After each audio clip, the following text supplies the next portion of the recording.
Alors, Letou qui dit: avez-vous des informations concernant les potentiels airdrops Layer 0 et ZK Sync? Pas plus que ce qui est affiché sur les projets officiellement, en fait. C'est pas moi des airdrops que je vais farmer. J'en avais parlé un petit peu la dernière fois. Moi, je suis du parti pris de farmer les principaux et surtout d'être éligible à un maximum en stackant quelques jetons.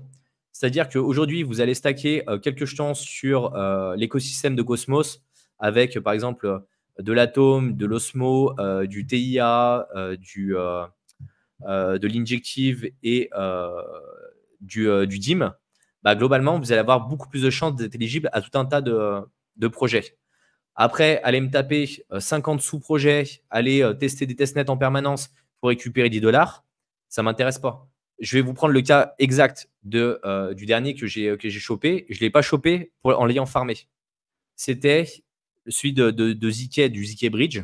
Je l'ai utilisé parce que je parlais par exemple des Layer 2 sur BNB, chose dont personne ne parle. Ça, j'en parlais dans l'accompagnement. Donc, je l'avais utilisé pour faire des tests, pour montrer comment ça marchait. Et donc, j'y été éligible. J'ai gagné 10 $. Vous voyez, il y a des personnes qui s'amusent à farmer ça. Non, mais. Et puis, tu en as qui ont farmé Starknet et qui n'ont pas eu grand-chose parce qu'ils se sont fait exactement au niveau de la répartition des et il y en a, voilà, comme sur Starknet, qui se sont fait rect. Donc, ouais. s'il y a des airdrops qui vous intéressent parce que les projets vous intéressent, passez un peu de temps dessus. Mais globalement, n'allez pas perdre votre temps pour des clopinettes. Et il y a beaucoup trop de personnes qui se disent c'est de l'argent gratos, mais qui vont passer 10 jours à essayer de farmer des trucs qui sont full buggés. Je l'avais essayé, mais ne serait-ce que pour choper des T-Sui, le token de test, leur truc, il ne marchait pas. Je dis, c'est bon, ça ne m'intéresse même pas. Voilà. Après, sur Arbitrum, globalement, moi, j'ai chopé un airdrop qui valait quasiment 3000 $, mais parce que je pensais que c'était intéressant et parce que je suis allé faire un peu de farming dessus. Il y avait un système de guild avec des points, il y avait des choses comme ça. Les gens, souvent, qui vous vendent des airdrops sur Twitter et autres, je vous le dis, eux, ils marchent quasiment que sur du referral. Donc, eux, ils vont vous dire, j'ai gagné 10 000 $. Mais en fait, toi, tu vas gagner 10 $, mais ils vont gagner 10 000 $ parce qu'ils ont fait du referral à tour de bras et qu'ils ont aspiré tout l'argent de leur communauté. Ouais. C'est ça la plus grande problématique, en fait. Après vous pouvez tomber sur des airdrops. Sur les airdrops et autres. On en fera un, je pense, de live sur les airdrops, ça sera intéressant. Mais tu vois, tu as aussi. Tu peux pas savoir à l'avance les récompenses de certains airdrops. Et c'est un peu pareil. C'est-à-dire qu'on va te dire, oui, mais regarde, il y a des mecs comme Arkham Intelligence, ils avaient fait un airdrop. Et certains, ils ont stoppé plus de 100 000 $ d'airdrop. Donc, on va te dire, regarde, si tu avais fait le farming d'Arkham, tu aurais eu 100 000. Ouais, tout comme si tu avais investi sur le Dog with Hat, tu aurais fait des performances de fou. Et on va occulter tout le reste où tu passes des centaines d'heures à farmer un truc où tu vas gagner des clopinettes, voire tu vas perdre des thunes parce que tout le temps que tu passes à farmer des saloperies, tu pourrais le passer à optimiser ta stratégie, tu vois. Et c'est un peu ça le truc. C'est qu'il faut voir toujours l'équilibre que vous pouvez avoir. Il y a des choses super intéressantes à faire en airdrop, puis il y a des choses moins bien, c'est comme tout. Voilà, c'est toujours pareil. Il n'y a pas un truc où on va vous dire c'est pourri, c'est bien. C'est comme tout, mais il y a quand même beaucoup plus de merde qu'autre chose, quoi. Parce que tout le monde est à la recherche d'airdrop. La barrière d'entrée pour un airdrop, dis toujours pareil. Le côté simplicité et la barrière d'entrée. Quand vous dites aux gens, tu peux gagner de l'argent rapidement. Le nombre et gratuitement. Gratuitement. Voilà. Et le contenu sur YouTube, où les mecs s'étaient gagné des cryptos en visionnant des publicités, les mecs, alors tu gagnes que dalle sur ce truc-là. Tu gagnes, tu vas passer 1 heure, tu as gagné 10 centimes, tu vois, à regarder des saloperies. Mais ça fait un nombre de vues qui est monumental parce que, entre guillemets, c'est la simplicité. C'est la barrière d'entrée, elle est extrêmement faible. C'est comment je fais pour gagner des cryptos? Je regarde des publicités ou des vidéos sur YouTube. Ok, je vais le faire. Là, les airdrops, c'est un peu ça. C'est-à-dire la barrière d'entrée, elle est faible. On vous dit, tu fais n'importe quoi sur le réseau. De toute façon, ce n'est pas ton vrai argent parce que tu vas le faire sur le testnet. Donc, tu ne peux pas perdre de l'argent. Tu peux qu'en gagner. Forcément que les gens ils vont venir. Mais derrière la compétition que vous avez… Ce qui me fait rigoler, c'est qu'en fait, avec la DeepMind, on a eu une espèce de recrudescence de ce côté-là. J'en avais parlé pendant mon live la dernière fois. La dernière fois, il y avait un mec qui faisait un thread en mode comment gagner 3000 $ en DeepMind avec uniquement un téléphone. Donc là, tu vois tous les crevards qui débarquent en mode moi, je veux. Et ça me fait beaucoup rire parce qu'en fait, déjà, tu lis le thread et le mec, à la fin, il t'explique globalement, il gagne 1 $ par jour avec 25 applis. Et moi, justement, je vous en ai parlé la dernière fois. J'avais installé une appli pour vous parler de DeepMind et autres et je l'ai testé. Vraiment, j'ai joué le jeu en mode j'en avais installé une. Parce que les autres, c'était des systèmes de points. Je voulais un truc où réellement on gagne de la crypto. J'ai passé 4 jours à l'utiliser. C'était un truc où on prenait des mesures et autres. je gagnais en moyenne 2 centimes par jour. 2 centimes par jour et ça m'a défoncé. Je vous ai montré, j'avais une capture d'écran, je vous l'ai montré. Ça m'avait défoncé plus de 50% de ma batterie sur une journée. Est-ce que vous pensez vraiment que déjà, je vais passer ma journée à rechercher mon téléphone? Ça me coûtait plus d'argent en électricité et en plus pour 2 centimes. Non, mais vraiment. Est-ce que vous pensez que votre temps, il ne vaut pas plus que 2 centimes? Voilà. Et les gens ne se rendent pas compte en fait de ça. Ils pensent que leur temps, il est limité, qu'il n'a aucune valeur. Et non, moi, je ne laisse pas mon téléphone cramer H24 pour 2 centimes par jour. Non, puis en fait, même si mon téléphone ne vaut pas 200 000 euros, c'est pas. Faut arrêter. Faites le calcul de votre taux horaire. Regardez combien vous êtes payé en tant que salarié et regardez les actions des fois que vous faites et les heures que vous passez à faire des trucs et calculez votre taux horaire vis-à-vis de ça. Il y a des gens, et ça, je sais que je m'étais fait insulter une fois dans les commentaires quand j'avais dit ça, mais je m'en fous. Je ne suis pas là pour YouTube pour me faire des amis, je m'en fous. J'avais dit aux gens, si aujourd'hui, regardez ce que vous faites dans la crypto, il y a des gens qui ont des capitaux, qui ont investi 500, 600, 1000 ou 2000 euros en crypto, et ils passent 30, 40 heures par semaine à essayer d'optimiser leur argent dans la crypto. Et je ne dis pas qu'il ne faut pas le faire.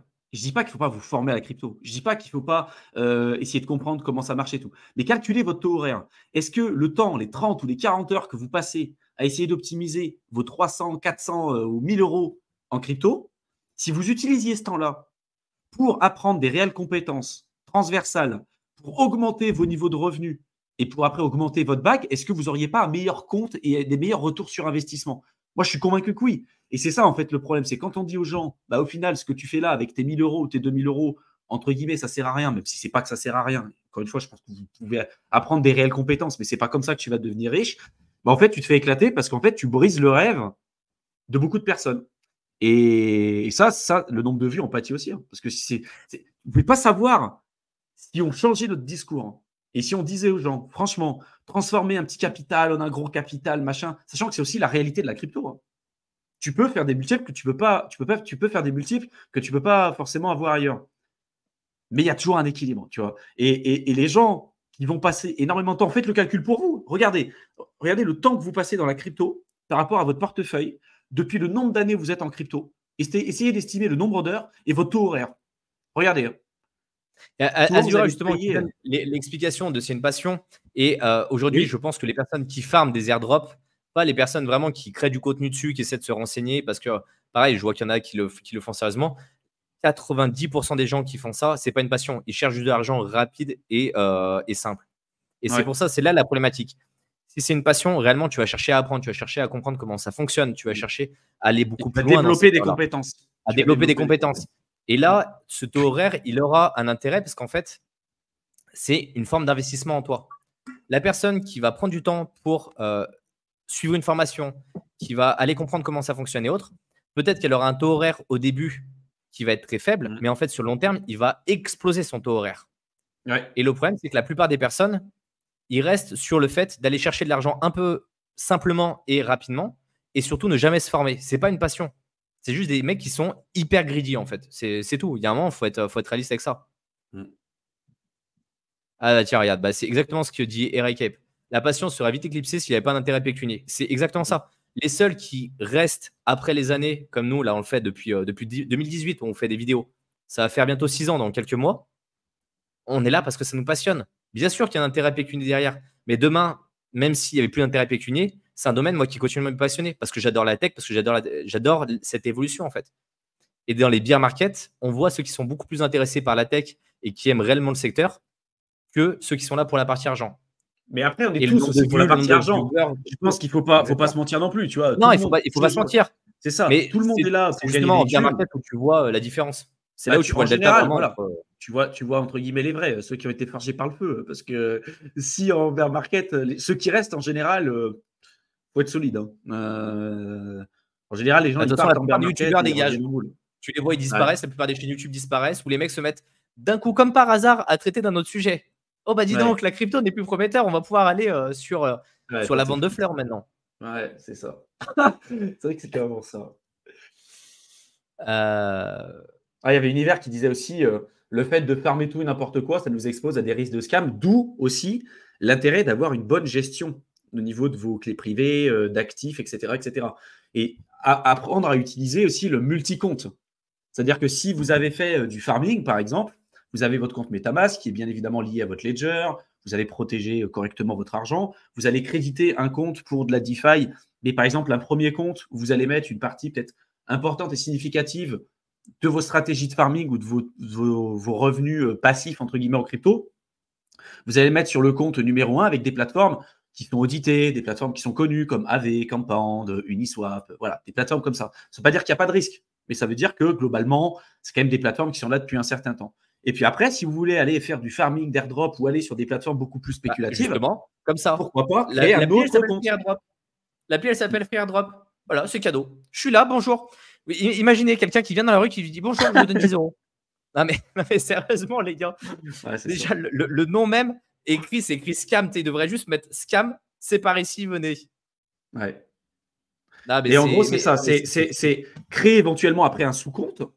Vous vous dites, OK, le compte premier, c'est pour des plateformes connues sur lesquelles je vais avoir un peu plus d'argent. Déjà, vous le séparez de votre compte long terme, c'est indispensable. Puis ensuite, vous recréez un autre compte, pourquoi pas avec une autre clé privée, une autre clé Ledger, un autre truc, où vous allez le créditer avec une plus petite partie de votre capital, où vous allez aller sur des applications plus risquées. Et puis après, si vous faites du farming d'airdrop, évidemment qu'il va falloir que vous arriviez à créer 50 000 comptes différents parce que à chaque fois, quand bien même, alors ça aussi c'est déjà arrivé, des mecs qui farment, ils ne créent pas de différents comptes. C'est-à-dire qu'ils ont quand même eu la présence d'esprit de créer un autre compte MetaMask, de ne pas le mettre sur leur compte long terme.